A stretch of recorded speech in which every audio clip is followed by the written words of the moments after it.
It's 2:14 in the morning. You're trying to sleep, but your brain has other plans. Suddenly, you're arguing with someone who isn't even there. This time, you finally say everything perfectly. They have no comeback. You win. A minute later, the story changes. Now you're imagining your dream life. You're successful, confident. Everyone who once ignored you finally notices you. Then it changes again. You're replaying a conversation from weeks ago, wishing you had said something different. None of it happened. You're still lying in the same bed, yet somehow your heart is beating faster. Why?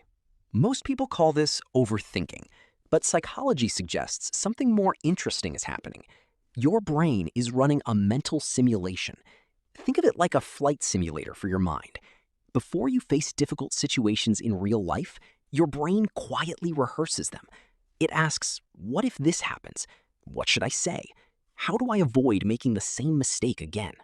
Imagine someone criticizes you today. You stay silent. Hours later, while you're taking a shower, the perfect response suddenly appears in your mind. Too late.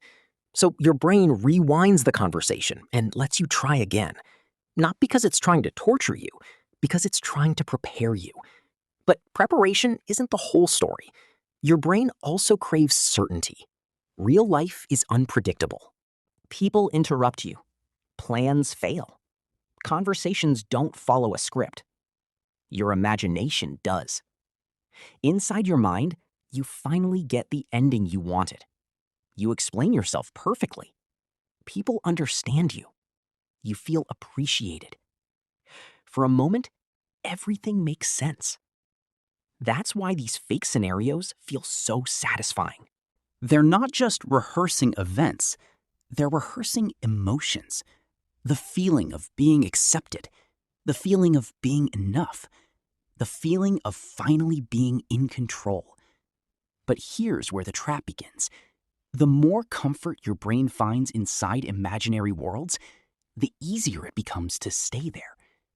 Eventually, you rehearse the conversation so many times that you never actually have it. The simulation that was supposed to prepare you starts replacing the experience itself.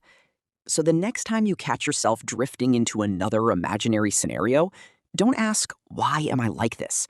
Ask something better. What is my mind trying to prepare me for? Because every imaginary story points towards something real, a fear, a hope, a wound, or a dream that still matters to you. Your imagination isn't your enemy. It's one of your brain's oldest survival tools. Just remember this. You can visit those imagined worlds, but don't move in. Because the life you've been rehearsing can only begin when you step outside the script.